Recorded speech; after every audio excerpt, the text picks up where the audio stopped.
coming out of the 2024 season, the biggest question surrounding the Orioles may have been, what the heck happened to Adley Rutschman? Well, we're going to try to figure that out and tell you why I don't think it's going to happen again. Coming up on this episode of the Locked On Orioles podcast.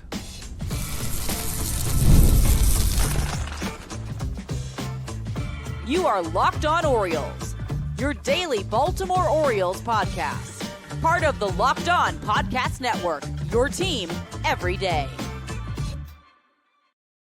Hey there, Orioles fans. Today is Tuesday, March 4th, 2025, and welcome back into the Locked On Orioles podcast, part of the Locked On Podcast Network, your team every day. As always, I'm your host, Connor Newcomb. And coming up on today's episode, we are going to recap the wild 2024 season that was for Adley Rutschman. Take a look at what went right the first half of his All-Star season and what went wrong, the disastrous second half, and then take a look at his biggest storylines heading into 2025, including who is the real Adley Rutschman heading into this season. But that's all coming up on this episode of the Locked On Orioles podcast.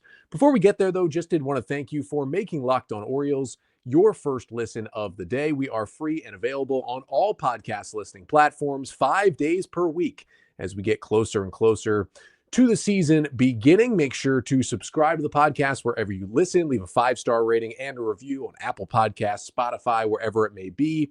That really helps out the show. And of course, if you could like, comment, and subscribe to the Locked On Orioles YouTube channel, that helps us out as well. And if you have thoughts about the show, questions, mailbag questions, whatever it may be, you can email them lockedonorioles@gmail.com. But let's jump into it. We've got 2 remaining season recap episodes. We've done pretty much every player on the 40-man roster throughout the offseason in some capacity.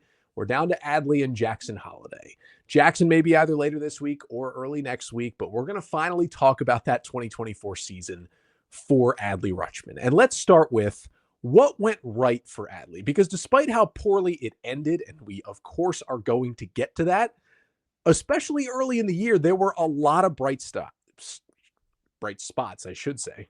There were some bright stops too, but some bright spots for this Orioles young all-star catcher. For Adley overall on the season, he played in 148 games with 638 plate appearances, hit 19 home runs, hit 250 with a 318 on base and a 391 slugging, good for a 104 WRC plus with a 9% walk rate and a 16% strikeout rate. He was worth 2.8 wins according to Fangraphs last season. But most of that production happened in the first half of the year, really happened in the first 3 months of the season for Rutschman. He earned his first ever All-Star start. It was his second appearance in the All-Star game. He made it as a reserve catcher in 2023, but was voted in as the starting catcher for the American League in 2024. And it was for good reason, because in the first half, Adley was great. He had a 123 WRC plus. He was slashing 275, 339, 441. He had 16 home runs. He was worth 2.8 wins, according to Fangraphs. Only Cal Raleigh of the Mariners at 2.9 was above Rutschman in that category. And Adley, Raleigh could have certainly started the game as well, but I think Adley deserved to get the start this year. And I don't think many people had qualms with Adley being the starting catcher in the American League. And it was very similar to what he did in the first half in 2023 when he was the all-star catcher, or at least one of the all-star catchers in the AL. And he still was showing off his fantastic plate discipline skills. I mean, his walks did go down and his strikeouts did go up in 2024. But even with that, you're still posting a low 16.1% strikeout rate for an everyday player and a walk rate above 9%. Those are well above each of the averages there. Like, you are seeing the ball well.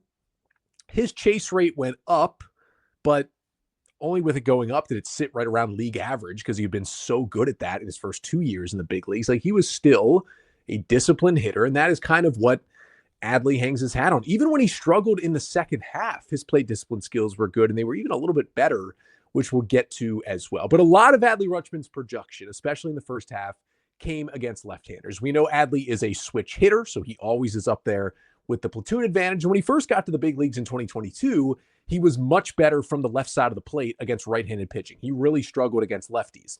He flipped that on its head in 2023 when he posted a 153 WRC plus against lefties, and then he one-upped it in 2024. Against left-handed pitching last season, Adley hit 329 with a 390 on base and a 512 slugging percentage. That is good for a 159 WRC plus, meaning he was 59% better than a league average hitter against lefties last season. And those numbers include the struggles in the second half when he had a 69 WRC plus against lefties after the All-Star break. That's how good he was in the first half against lefties. Before the All-Star game, Adley had a 195 WRC plus against left-handed pitching. That was the fifth best in all of baseball among hitters who had at least 50 plate appearances against lefties. Aaron Judge was number one, no surprise. And our new friend Tyler O'Neill was number two on that list, which makes you think this Orioles lineup could be just haunting left-handed pitchers in 2025. And Adley is going to be part of that. And he was still good from the left side of the plate. He has maintained that the past 2 years as well. But he's really become a force to be reckoned with when he is hitting from the right side. And he's done all of that damage. And now they're pulling in the left field wall a little bit at Camden Yards. So for a guy who's hit well from both sides of the plate, but has maybe had a little bit of his power zapped from the right side, now he can turn it into more homers. I wouldn't be surprised if Adley one-ups himself again from the right side of the plate in 2025. That's how much skill he has on that side. And this is all coming with somewhat of a new approach for Rutschman, because I talked about how he was still a good hitter in terms of plate discipline, but he did things a little differently. Like you look at his great season in 2023 when, he played 154 games. He had a 127 WRC plus. He was worth over 5 wins. He had a 13.4% strikeout rate to a 13.4% walk rate to a 14.7% strikeout rate. To put that in perspective, in 2023, he walked 92 times and struck out only 101 times. It is very difficult in Major League Baseball in this day and age for a hitter to walk more than he strikes out. And Adley came very, very close to doing that in 2023. It's how disciplined he is as a hitter, but he was also kind of passive. It's discipline. It's also being a little passive. And he's decided, which was really an organizational wide fit and theory and focus in 2024 on the hitting side for the Orioles up and down the org, is that he was going to be more aggressive, especially early in the count. Adley had been known for a guy who was almost automatically going to take the first pitch of any plate appearance. He still did that a lot, but he swung at the first pitch a good amount more in 2024. And he was just more aggressive overall. He swung at more pitches in the strike zone. He swung more in general, and that's going to bring your walk rate down from about 13 to 9%. That's still above average, but it's going to bring your walk rate down if you're swinging more. That just makes sense. If you swing more, you're probably going to walk less, because to walk, you got to not swing at some pitches.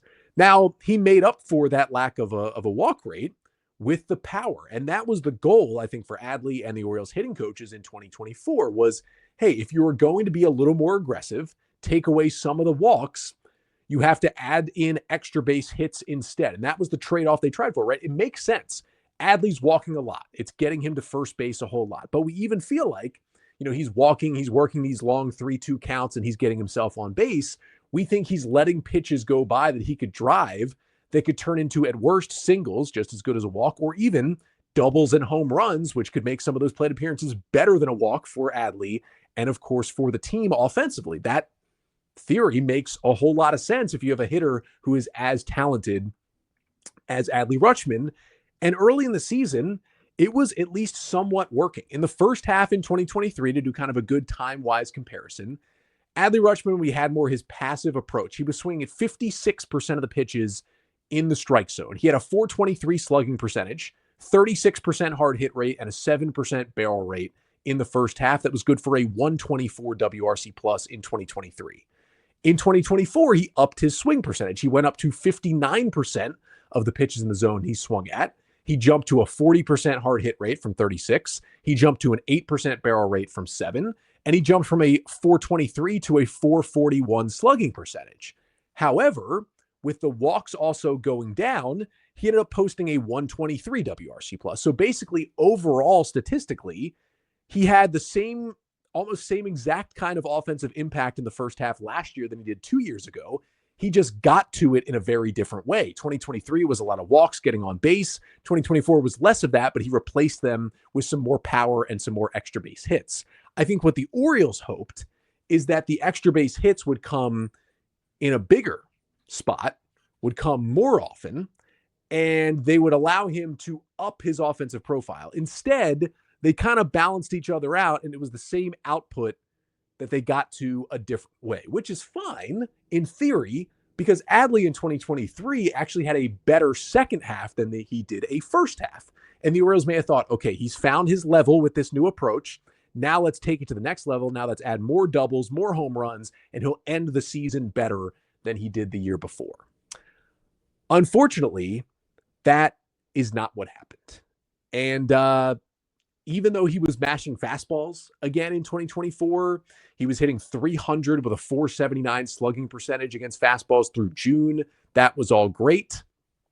It didn't last. It didn't lead to more production. In fact, it got really rough in the second half of the season. So the question that we still really don't know the answer to is why, but I'm going to try my best to answer it coming up next.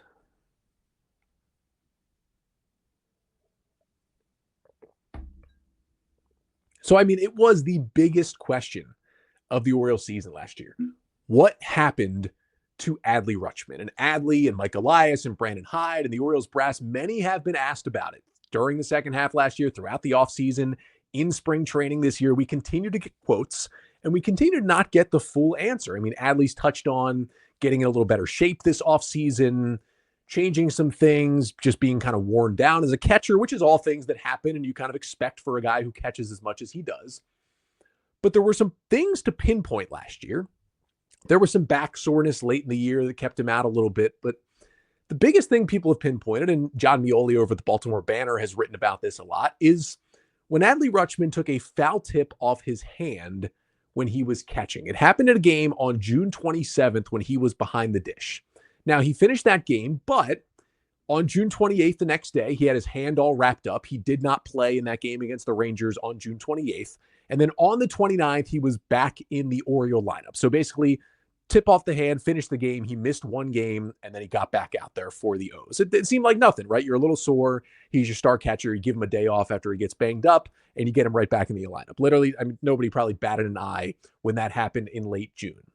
But it turned out to be the turning point of Adley's season. Here are Rutschman's stats through June 27th until he took that foul tip off the hand. Rutschman in that stretch was batting 300 with a 351 on base and a 479 slugging, good for a 137 WRC plus, with a 9% barrel rate, pretty good, and a 43% hard hit rate, pretty good as well. Then he took the day off on the 28th after the foul tip, and he was back in the lineup on June 29th. From June 29th through the end of the season, so basically for the final 3 months of the year, Adley hit just 189 with a 279 on-base percentage and a 280 slugging, basically hit for zero power whatsoever. 16 homers in the first half, 3 in the second half. He had a 3% barrel rate. That is minuscule. He had a 29% hard hit rate. That is minuscule as well. That is not at all what you want to see out of your all-star catcher who you want to pencil in to your lineup every single day. Let me put some of these numbers into perspective. A 29% hard hit rate, what he did in the second half of the season, that is equal to the likes of Andres Jimenez of the Guardians, Jacob Young, who's known for his defense and speed, not his hitting, the center fielder for the Nationals, Abraham Toro, a guy we know well, Isaiah Kiner-Falefa from his time with the Yankees, Jeff McNeil, kind of a slap hitter. Those are the guys who sat around a 29% hard hit rate last year. That is not Adley Rutschman. And a 3% barrel rate, right? Just not hitting for power, not barreling up the ball at all. Jeff McNeil, again, a slap hitter, Steven Kwan, Mauricio Dubon, Geraldo Perdomo. These are guys who, Keber Ruiz, these are guys who don't hit for a lot of power. They are more singles hitters.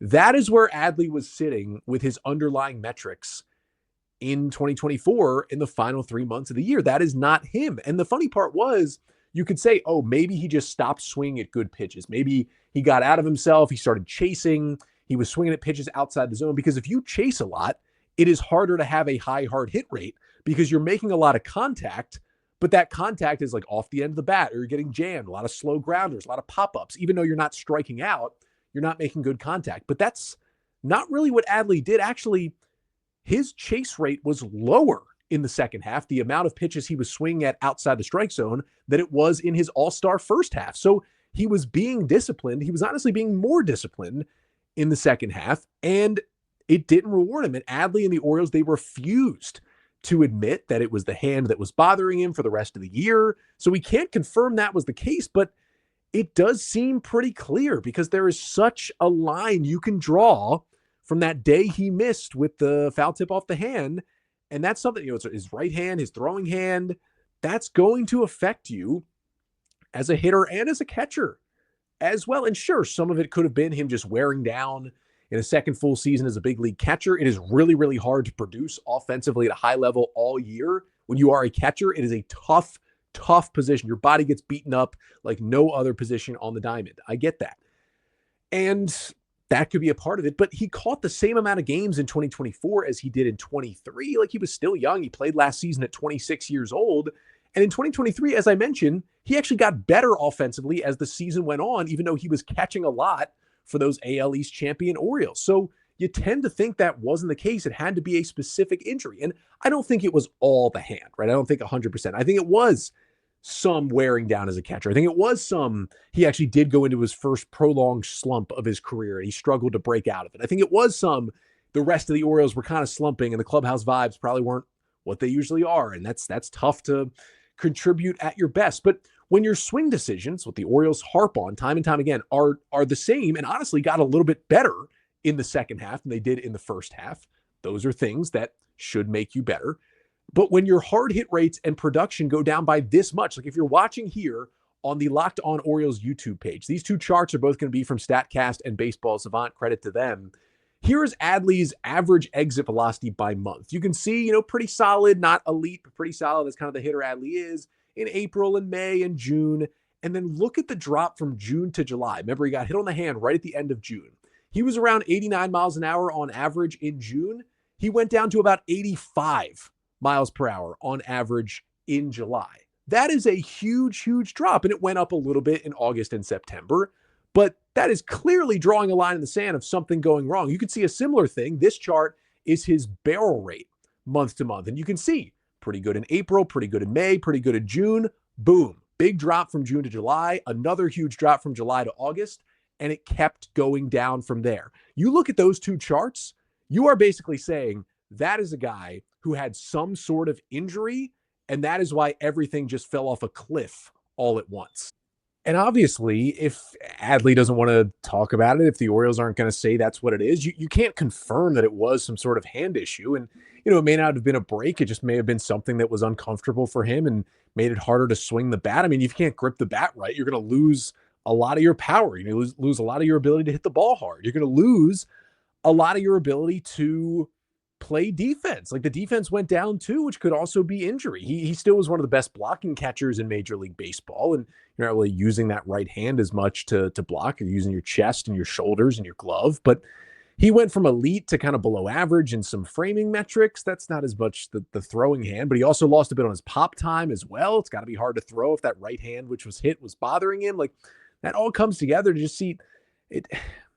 Everything is going to point to injury. Like, when your swing decisions are the same and your hard hit rates and the production go down that much, that's what it's going to point to. And some of it could have been the new approach that we talked about that he tried from the first half of the season. Like, while it was certainly helping to be more aggressive and he was incredible in the first 3 months, it may have made it harder for Adley to break out of his slump because he was trying something different approach-wise. He had always been known so much for his plate discipline, his ability to draw a walk, and he was being a little too, you could argue, a lot more aggressive in the first half. Now, it was paying off. He was an all-star hitter, and he was great for 3 months there, but you could also argue that, okay, he got into the biggest slump of his life, and he didn't have a lot of that plate discipline stuff to fall back on because he wasn't doing it as much. And he tried to fall back on that, right? Like, he tried to go back to his old self. His walks, his contact rate, both went up in the second half.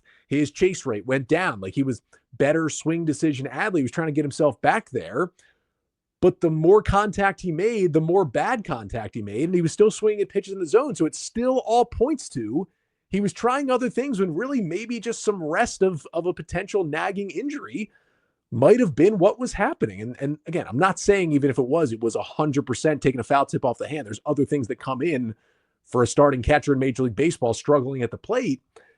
But it just feels like there's so many indicators to that it's a little frustrating that the Orioles and Adley haven't talked about it. Like, I understand the thought of not wanting to make excuses, I guess, but like, if it's becoming that clear to anyone who's analyzing the data, it's okay to say, I took a foul tip off my hand and it wasn't so bad that it was broken or I had to go on the IL. It just bothered me all year. And as fans, we could say, wow, okay, that's finally the answer we wanted. And he could say, hey, my hand's feeling 100% healthy here in spring training. I'm ready to be back to my old self in 2025. It would be that simple. And, let me know here in the Locked On Orioles YouTube comment sections if from a PR perspective or whatever it may be that there is usefulness and a reason to, if that is the case, to not reveal that from Adley and the Orioles to the media. But at this point, if it's all cleared up, I don't see why they wouldn't admit to dealing with a small injury like that. You see guys all over the place end a season and be like, hey, I was dealing with this. I needed surgery on this. I was going through that. And it makes sense. Maybe it's just how Adley's built and he doesn't want to say those things, but it just, again, we won't know for sure, but it feels like certainly that some sort of foul tip he took on June 27th. And that was that line in the sand of that season, because it was a tale of two halves, certainly for Adley Rutschman after that day. So the question is he 100%? Is he good? Can he put together a full good season like he did back in 2023? The biggest storylines and questions for Adley heading into 2025, that's coming up next to finish off the show. But first, this episode of the Locked On Orioles podcast is brought to you by FanDuel. When the game tips off, the NBA action is just getting started, and there is no better place to get in on the action than FanDuel, America's #1 sportsbook. With FanDuel, you can place live bets throughout the game. So even if you miss the opening tip-off or want to bet on a fourth quarter comeback, you can stay in the action. And if you're looking for a bigger payout, you can even combine your live bets into a same-game parlay. Now, FanDuel's live betting feature is great because it keeps every moment of the game exciting. And plus, the app is so easy to use, and when you win, you get paid instantly. And right now, new FanDuel customers can get $150 in bonus bets if your first $5 bet wins. Just visit FanDuel.com to join today. That is FanDuel.com for your shot at $150 in bonus bets. Make every moment more with FanDuel, the official sports betting partner of the NBA. So now, hopefully, that rough end of the 2024 season for Adley Rutschman is behind him. We talk about his biggest storylines heading into 2025. And I guess the big one is what I've talked about already. Like, was it really an injury and a slump, or was it, which would be bad for him and the Orioles, was it something more leading to those struggles for Adley down the stretch last year? I seem to think it was an injury plus a slump that just kind of snowballed on him down the stretch, and he gets this offseason, gets to work, changes his body a little bit, works on his stuff, and he's ready and rolling to go. Like, it was nice to see him. He homered, crushed a ball over the right field fence in Monday's spring training game. That was certainly nice to see, and hopefully he is back on track of where he needs to be at this point. Now, Fangraphs, most of their projection systems have him around a 121 WRC plus, about an 11% walk rate, 16% strikeout rate, about 18 to 20 home runs, and a 4 to 5 WAR according to Fangraphs. Like, I'll take the over on that. I think he'll produce more than that for the Orioles, but even if he doesn't, I will take that season from a starting catcher, being 21% better than league average, being worth almost 5 wins. That's the season we got from Adley in 2023. I think you will take Adley's 2023 season every single year. That production is great. And a 5-WAR player is a 5-WAR player. So if he can go back to that, sign me up. I am totally down for a season like that from Adley Rutschman. I guess another question for him heading into 2025 is how much will he play? That has been part of the conversation as well. Okay, if it wasn't that foul tip, was it his body wearing down? And even though he was able to hold up 2 years ago, does that now change? I'm not saying he's getting older. I mean, he just turned 27, but does that now change at this point in his career? ZiPS projects him to play about 146 games. I'll get into this actually more on tomorrow's episode, so look forward to that one. But I'm generally expecting him to catch around 100 games. That's what he's done each the last 2 seasons. Then maybe DH 30 to 40 games for the Orioles, and some other games come off the bench as a pinch hitter late, and otherwise get some true days off, because you need to give your starting catcher full days off where he knows he is not going to enter the game. Every once in a while, we know he's not going to catch. If he catches a night game, he's not going to catch the day game.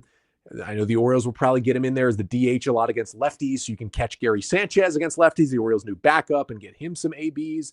They're going to toy with this to see how much they can play Adley, but a lot more on that on tomorrow's episode. And then I think really just the last thing, I mean, everybody's going to be looking for, hey, can he bounce back? And I truly think he will, and I think he's fine.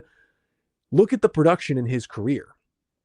From the beginning, even though he slumped at the beginning of his career, if you just look at what he did in his major league career so far, like, he has been not just he has been a great hitter since he got to the big leagues. I mean, if you go from his debut in May of 2022 through June 27th of this year, so right when he got hit on the hand, his total stats in that stretch, 276, 365, 449 with a 132 WRC plus. Like, those are fantastic stats in 344 games for Adley Rutschman in that stretch. That is how good he was. Now, I understand he was horrible down the stretch this year in, whatever it was in the final 3 months of the season. Are you going to take 2.5 years?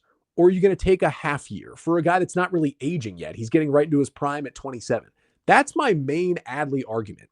We've got 2.5 years of awesome data of him being a 132 WRC plus hitter, basically the best hitting catcher in baseball.